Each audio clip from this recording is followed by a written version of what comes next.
Outlet Liquor is your place to buy a case. Stock up and save when you shop the lowest prices available every day at Outlet Liquor. You never have to wait for a sale. The more you buy, the more you save. Only at Outlet Liquor. What's your outlet? Folks, welcome into Degenerate Danger Zone. It is a very special Saturday. Soccer is back and rolling, and it is week 0 in college football, but we'll get to that. I'm your host, Ty B. We got Meerkat, some guy named Steve, and Degenerate Al in the building, plus our special expert, Zach. Snackadoo will be in the building breaking down some NASCAR for us, so make sure you guys stay tuned for that. Meerkat, how you feeling today? Ton of preseason football. Week 0's here. What is it, like 20, 30 straight weeks of football on weekends? Sign me up. I'm so excited. We have football until February now, like that meaningful football, at least with week 0 starting. You know, I've been hyped up about preseason. We're hitting some preseason picks too, as much as I hate it. So it's good to get that going. But we got a lot of preseason games. We got week 0 today. We have soccer. We have baseball. We have UFC. I mean, we have everything, guys. There's so much free money to be had. This is a degenerate paradise this whole weekend, to be honest. But today, especially a Saturday morning with college football and a ton of other stuff. It's nearly unbeatable. Get me to the fall. I can't wait to be waking up, looking at lines, sipping an apple cider. I don't know about you guys.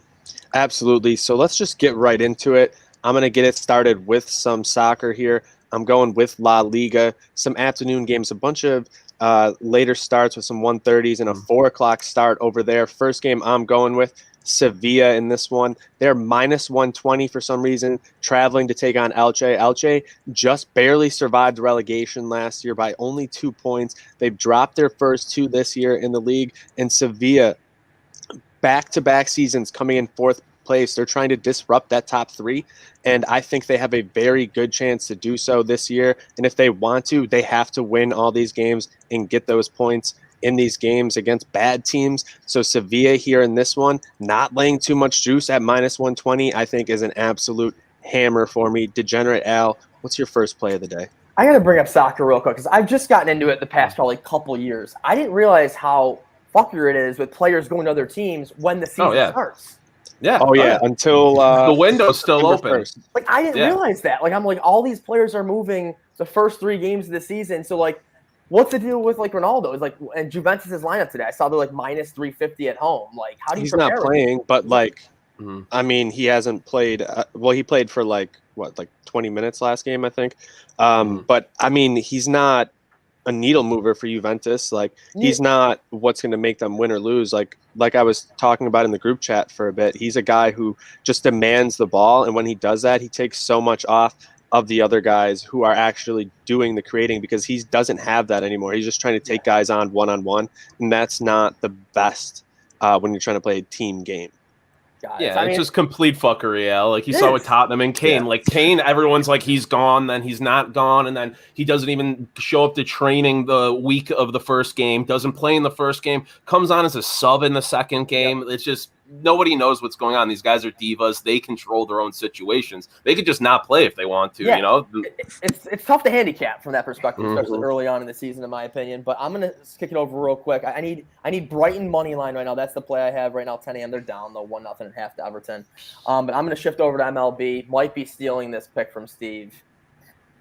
And sorry to my Yankee faithful, but I like the A's today. I think I really do. I think the streak comes to an end, and I think the line today is very telling. You have the Yankees as a slight dog. You see them at plus 100, plus 105. I do. I really like the A's today at minus 120 on the money line. And another pick, this is classic me. When a monster over happens the night before, I always go under the next day. Cubs, White Sox, under 18. Under 8.5 after, 30 runs yesterday, I believe. So those are my 2 plays today in baseball. I got one baseball. I looked at the slate this morning. I want to only focus on college football. That's really what I was doing. But this play stood out to me. It's Reds minus 110 at the Marlins. You're really getting value here because the Marlins have a good pitcher on the mound, Santi Alcantara. But the Reds pitcher, Vladimir Gutierrez, has been just as good, if not better, the past month. Last 6 starts, all quality starts. He's 4-1, a 1.67 ERA, a 1 WHIP in the past month. And the Reds are just an overall better hitting team. 6-4 in their last 10. Marlins 2-8 in their last 10. The Marlins have nothing to play for. The Reds are going for that second wild card spot. They got to win all these games, and you have to win against the teams you should beat. I think the Reds at -110 against the Marlins, you have to take that. Mm-hmm. Absolutely. That's a great angle right there, Stevie. And I got one more play before we hop over to NASCAR in some week 0, and that's right there in some preseason action. Bills, the line's 9.5. I don't care. Hammer them. I think they're going to blow out another team here in the Packers. Don't think we're going to see much at all of Aaron Rodgers. And Josh Allen is going to be playing here at least a drive, maybe some more. We've seen McDermott hint at the starters maybe playing the most of the first half. So, we'll see how long he ends up playing. But I think the Bills with Trubisky and even Davis Webb, I don't think they're worried. I think they're still going to put up points against some backups there for the Packers. Any other plays before we move on, boys? Yeah, I got two to give out, not week 0 or NASCAR. So I got a soccer play. Chelsea draw no bet against Liverpool today, -103. Incredible value there. Both teams with an identical start to the season, 2-0, 5 goals for, none against. But you look at the quality of competition they face. Liverpool beat Burnley and Norwich. Chelsea beat Arsenal and Crystal Palace. I mean, they're all kind of shit, but I'll take Chelsea's, commanding wins. Lukaku looked good coming into that lineup. A huge move for a Chelsea team that kind of underwhelmed last year until Tuchel came into command, which, he's a great manager for this team. Very defensive, and both teams just match up well. Both have a strong defense. Both have good up top attacking, but the difference in this one for me is Chelsea's midfield. I think with Wijnaldum leaving Liverpool, they Chelsea far outclasses Liverpool's midfield, and that could be enough to break through. So I'm hammering Chelsea draw no bet. I'm throwing half a unit on Lukaku, first goal scorer, plus 450. And you know what? I don't hate that under 2.5 because I see this as a 1-0, maybe 2-0 game, maybe 1-1, but I don't see this being a blowout by any means. And then I got a preseason play too. Just Bears -3.5 against the Titans. I love this. We're finally going to see Justin Fields start, albeit a preseason game. He's going to leave it all on the table because this is the last time he's really going to get to show what he has until they bench Dalton because Matt Nagy's an idiot, but that's a different story. And you look at the Titans, they have a crazy COVID outbreak right now. Not surprising. We saw it last year. Mike Vrabel has it. They have coaches sitting out today with it. There's at least 8 players with it, including Ryan Tannehill. This is a team that's already not deep at all. I think the Bears with Justin Fields, who is getting the Bears starting offensive line while he's out there, at least for the most part, according to the Bears blogs, I think he does enough if he plays a half to at least cover this spread and more in the Bears hold. That there. So, Ty B, I cannot get myself to lay 9.5 points in a preseason game. I can't do it. I think I love the Bills today, but laying 9.5 in the preseason is against it's my rule book. And I saw the Broncos are -9.5 today too. I'm like, I don't know. When I'm looking at this Bills-Packers game, I think yesterday at the Creek the total was 38. DraftKings has it down to 36.5 today. That's a pretty low over-under to see what the Bills did last week with no Allen. I think they would have covered that almost in the first half. So that is a very, very sketchy line to me, seeing 36.5. I want to lean under, but it might be a stay away for me today in the Bills-Packers. Oh, I just can't wait to be there in person, so I just want something to root for. So I'm rooting for the Bills to absolutely just roll the Packers. But it's time to bring in our NASCAR expert here, Zach Snackadoo. He knows how to turn left, and he knows how to break down guys turning left. Where's the value here this weekend on NASCAR?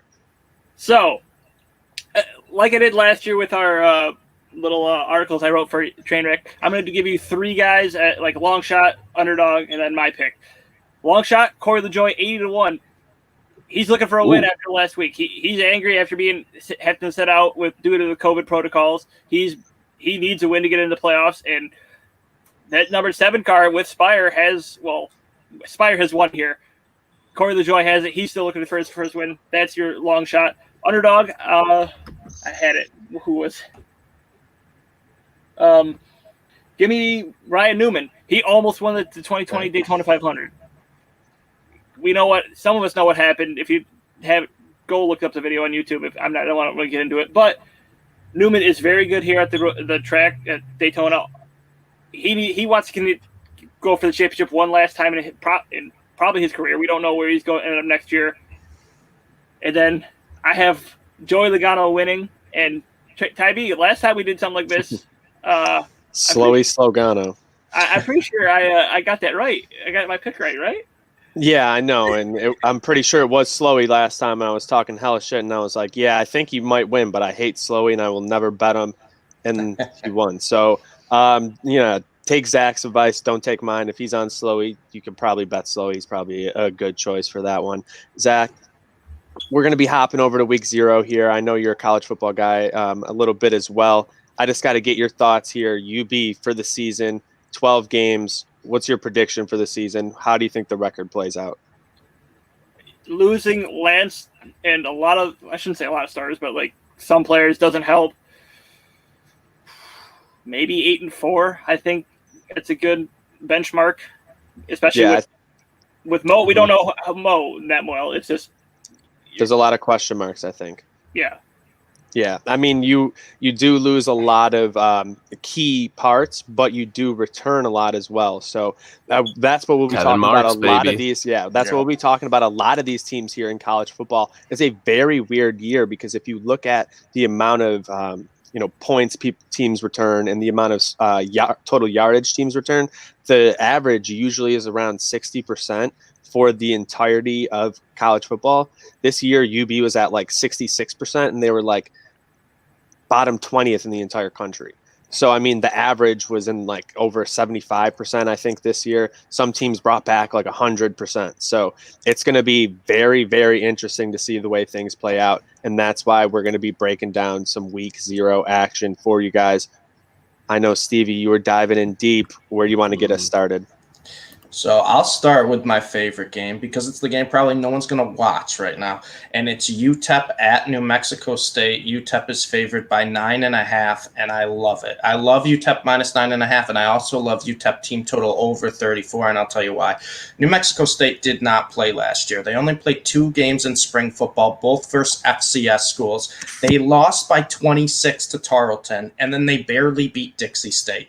Now they're playing UTEP, who returns both their top wideouts. They have a dual threat quarterback, and they return their entire offensive line. And they're playing New Mexico State, who lost their 6 top performers on defense 2 seasons ago due to the transfer portal or graduation. And that defense was terrible. It gave up 41 a game, 480 yards a game. Now you lose your top 6 guys. They have a bunch of new faces coming in, and I like teams that return more starters than not, especially in the first couple weeks of college football. UTEP did that. New Mexico State didn't. Minus 9.5 feels like an insult to me. I think they blow them out, and I love over 34 because that's just a bad defense they're facing that hasn't played football, like an actual football game, in over 2 years. I don't care about the spring games. They went 1-1 versus FCS schools. That does nothing for me. I love UTEP to just roll them out the gates and just continue to roll them. It's not on cable TV right now. You're going to have to find a way to stream it. But you know what? This is the same angle I take with a lot of college basketball. I love looking at the conferences no one cares about because no one really cares about those teams. You don't really have a lot of public bets on it. I think UTEP can roll New Mexico State today. I think it's the best game on the board. And this is why you tune in to the Degenerate Danger Zone right there, what Steve just did. I knew none of that, and now I want to hammer that team total and take UTEP. That's incredible knowledge right there. Dixie State? Jesus, I'm all over them now. Well, I'm going to fade Stevie. I'm losing to Dixie and Tarleton. That's what you have to do. What, Ty? Ty was just saying losing to Dixie and Tarleton. That's what you got to do. But I know you haven't given this pick out yet, but I'm prematurely fading you right now. Even you and your wealth of all your knowledge, I'm taking Illinois today plus 6.5 against Nebraska. It's too many points for me not to. I just think Illinois has a chance to win outright today. I'm not betting against Brett Bielema or this Illinois team in a week 0 game. Illinois 9-1 in their last 10 season openers. That, they didn't look incredible last year, but they had a lot of stuff going on, as did many programs, and they're returning 18 starters, including quarterback Brandon Peters, who up and down at times dealing with injuries, now solidified as the starter. They're ready to roll with him. I want to see what Bielema can do with him. I like Brett Bielema. He's just exciting. It's whatever, but he might not be the best coach. And then Scott Frost, who wants to bet with that guy? I hate Scott Frost. He's already dealing with, practice violations and stuff. And last 2 years, Illinois against the spread as dogs are 9-7, 4-2 52 as home dogs, and Nebraska 13-13 in the conference against the spread with Scott Frost. Just doesn't instill a lot of confidence in me. I know it's last year's wonky year, but Illinois did beat up on Nebraska last year, and I think Illinois is in a much better position to succeed this year than last year. So +6.5, I'm all over that, and it's week 0. I'd be remiss not taking the over 52.5 in this game just because no stats behind it. It's week 0. College football's back, baby. Over. And it's week 0, so there's one team I have to bet on, and that is the Hawaii Warriors. Plus 17.5. That's way too many points there. Going in, taking on UCLA. They were, 3-4 last year. UCLA struggled a bit. They did win a couple games by over 13.5 last year, but they've only covered 3 of their last 10 games at home. 17.5 is way too much to give to the Rainbow Warriors. Hawaii can put up points. That's why you see this over-under at 67.5. I don't think it's going to hit that 67.5 either. So I think I'm going to take that Hawaii plus the points, and I'm going to be taking that under 67.5 in that one.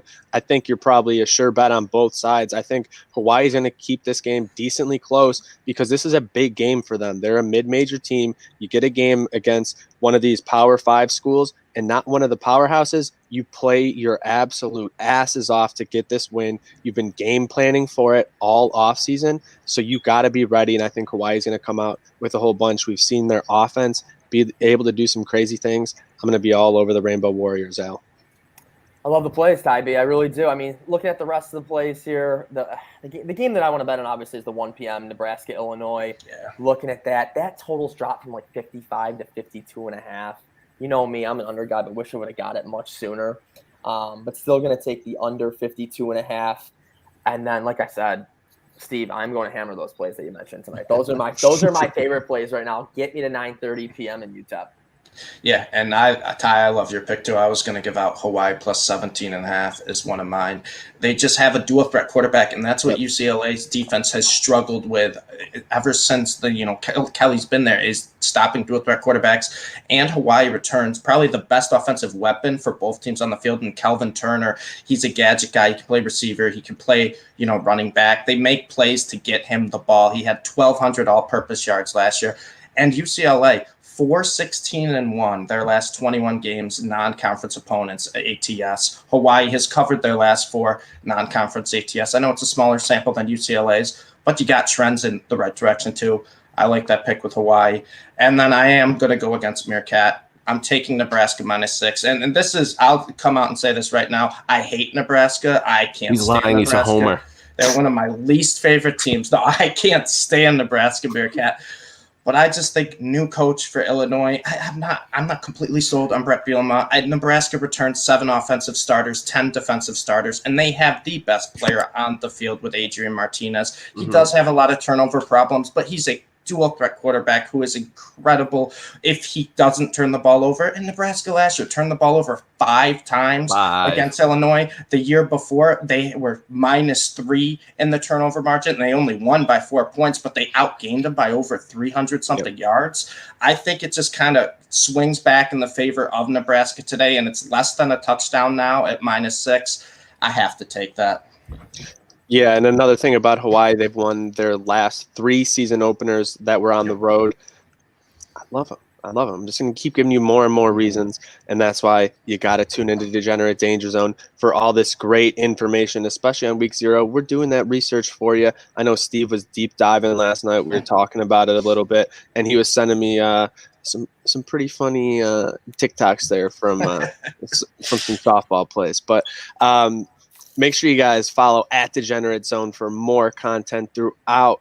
Meerkat's got the dart of the day coming. We're going to have some of our best picks out there as well. And plus Slick's picks. It's a Slick Saturday. I stayed away from UFC because Slick's going to have a bunch of picks coming out later. Make sure you guys are all over Snackadoos. NASCAR picks. He's going to be making you some big money. Hopefully he hits that 80-1. Sorry, Slowy. I don't want you to win. You're too slow for me. Degenerate Al, any last thoughts here? I think it's going to – and don't forget the BMW championship. It is going to – DeChambeau almost shot a 59 yesterday. He went off. You got him at -16, Cantley at 15, and Rahm at 14. It's going to be a phenomenal weekend in golf, too. It's just – I'm so excited. College football is back. It's going to be a great weekend. Let's go, boys. Absolutely. So shout out to Degenerate Al, Meerkat, McAdoo, and Stevie for joining me. And shout out to Outlet Liquor. When you need to stock up, it is the place to buy a case. What's your outlet? We only got 3 words left for everybody. Good night Night. now.